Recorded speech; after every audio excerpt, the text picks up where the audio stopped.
friends, it's Christy. Welcome to day 2 of my 2018 holiday card series.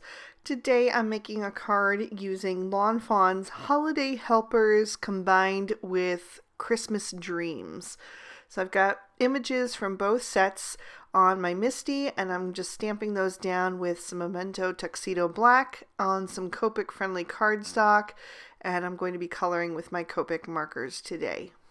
I'm creating a scene card, so there are a lot of images to get through, so I'm going to jump right in. I'm using E50 and E51 for the skin of my little elves. I'm using the E51 to do a shadow under their hairlines and color in their hands, and then filling in the rest of their faces with the E50.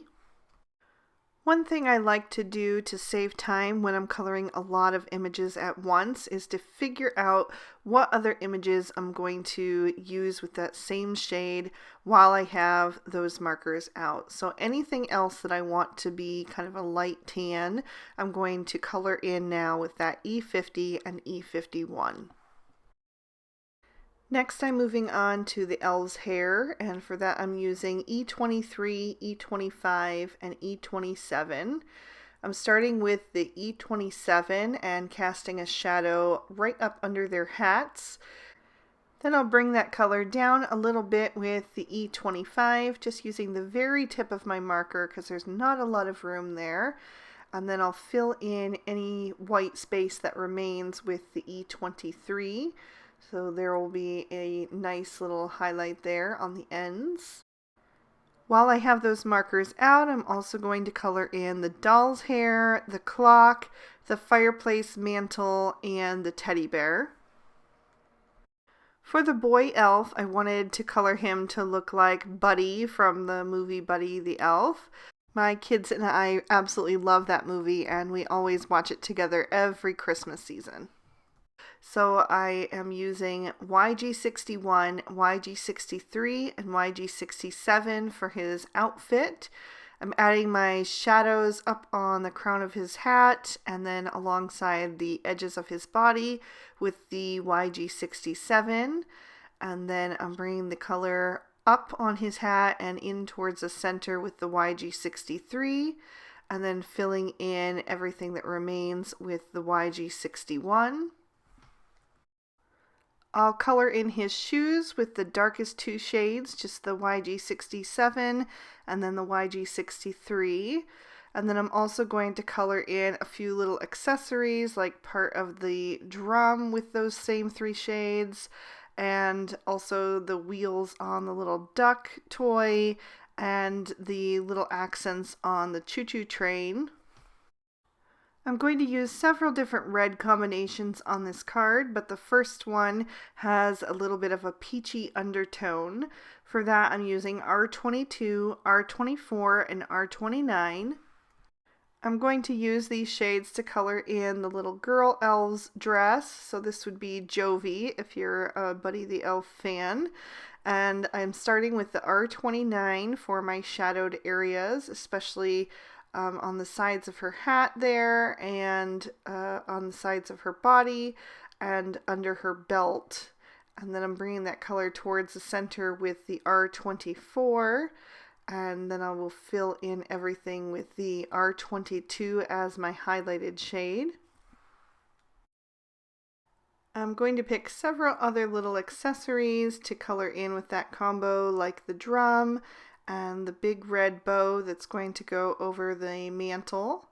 For that, I'm adding the R29 right in the center where I want it to look like it's concave, where it's tied tight. And then as I go out and up, it's going to get lighter and lighter. So the R24, and then I'm going to finish with the R29 that's going to give it that lift. And I also began to color in my fireplace with those shades. The next red combo I'm using is R46, R39, and R59, and I'm going to continue coloring in some of my bricks. I'm adding my shading on the lower right corner, kind of doing a backwards L shape. So I'm just going to pick a few of these at random and add that shading in first with the R59, And then I'll begin to blend that towards the left with the R39. It's just a little bit of a lighter shade. And then once I have all that, I'm going to fill in whatever remains with the R46. So I'm leaving just a couple of those bricks for a third darker shade of red. But before I get to that, I'm also going to pick a couple more accessories like my train and the little doll's dress and color it in with this combo here. My last red combo is going to be R56, R59, and R89. I started with the R89, but it turns out that it's actually a little bit of a lighter shade than the R59. So I just went back with the R59 and colored right over top of that. Left a little bit of the R89 on the edge showing through, and then I'm just blending the rest of that with the R56. So it's going to give me just a little bit of a variation, but still very much in the same color family as the rest of the bricks. And then I also decided to color in the inside portion of the fireplace around the flames with the R56. Then I added my shadows with the other two shades, just blending in an upward motion, and then I'm going to fill in the rest with that R56 once again. For the little duck pull toy and the rest of Buddy's outfit, I'm going to use Y13, Y15, and Y17, starting with the Y17. So I'm coloring in the duck like I mentioned, and then all of the rest of his accessories, the little crown of his hat and the pom-pom, also his belt and his tights, and blending out with the Y15 and the Y13. And then I'm also going to use those same three shades to color in the fire in my fireplace. So I'm starting with the Y17 down at the bottom, blending up with the Y15, and I'm going to fill in the rest with the Y13, and then I'm going to go back and add a little bit more depth with that Y17. The last combos I'll be using is BG10 and BG11, and I'm going to use that to color in any white accents like the hat brim and pom-pom and tights of my little girl elf. And then I'm also going to color in the mug with the hot cocoa in it, just adding a little bit of shading from either side. I'm adding a little bit of color to the white parts of the candy cane. I colored in the windows of my train, and then I also colored in the carpet with those two shades, and I let the center fade off to white. And now I'll trim these out with the matching dies. I've cut down a piece of pattern paper that's going to make up the floor of my scene, and I'm going to stamp my sentiment on it with some Lawn Fawn lobster ink, and I'm using the sentiment that says, "Have yourself a merry little Christmas." And then while I have my Misty out, I'm also going to stamp on the inside of my card. I'm using a piece of craft cardstock for my card base, and I'm stamping with Lawn Fawn's walnut ink. And the sentiment says, "May you get everything you wish for." I've trimmed down my pattern paper with the Lawn Fawn stitched rectangle stackables, and the pattern paper is from the Simple Stories Merry and Bright collection. I'm going to take my glue tube and adhere the piece that makes up the floor to my background piece that makes up the wallpaper of my little room. And then I'm going to bring in the rest of my images and begin to adhere those down to the scene as well. I'm starting with the fireplace since that's kind of the focal point of the room. So I want that to be right at the border of the two pattern papers meeting up. And I accidentally dropped my bow as I was trying to adhere that down, so I just added a little bit more liquid glue to the back of that. I'm going to leave the spot where it landed for right now. If you try to clean up wet glue, it can sometimes be difficult. So I'm just going to let it dry as it is, and I'll be able to clean that up really easily with an adhesive eraser later on. So I added my clock above the bow on the mantle, and then I'm adding my little area rug down in front. and then I can begin to accessorize with my elves. I'm adding the little girl on the right hand side, and she's going to be holding the nice list. So I just want to make sure it looks like it's in her little hand there and kind of overlapping her body a little bit just to help it integrate into the scene a little bit more. And then I'm going to add my boy elf, my buddy elf, over on the left. And he's going to be holding a mug of hot cocoa. So he's taking a little break. I'm going to add the drum over on the left down in front of Buddy. And then I'm going to add the little pull toy duck in front of that, just overlapping it a bit. And then I will add one more image to the right hand side. I had a couple to choose from since I colored several others, but I ended up going with the train since it was facing to the left and kind of just fit down in that corner. Now I'm going to grab my adhesive eraser and remove that extra bit of glue. I'm just using soft, quick motions. I don't want to press down too hard. I don't want to tear that pattern paper, but it removed that glue completely. So I'm going to save the rest of my images for the inside of the card since I'm going to be making a little mini pop-up box on the inside. I die cut that out of another piece of pattern paper, and I purposely used pattern paper that was double-sided so it would have a contrasting pattern and color on the inside.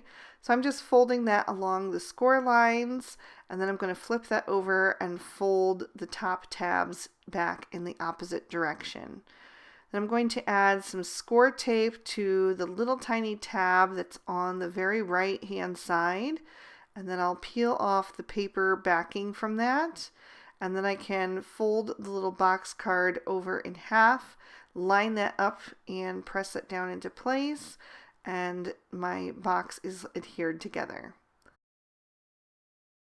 Then I'm going to flatten that out and add some more score tape to the two triangle flaps that make up the bottom of the box.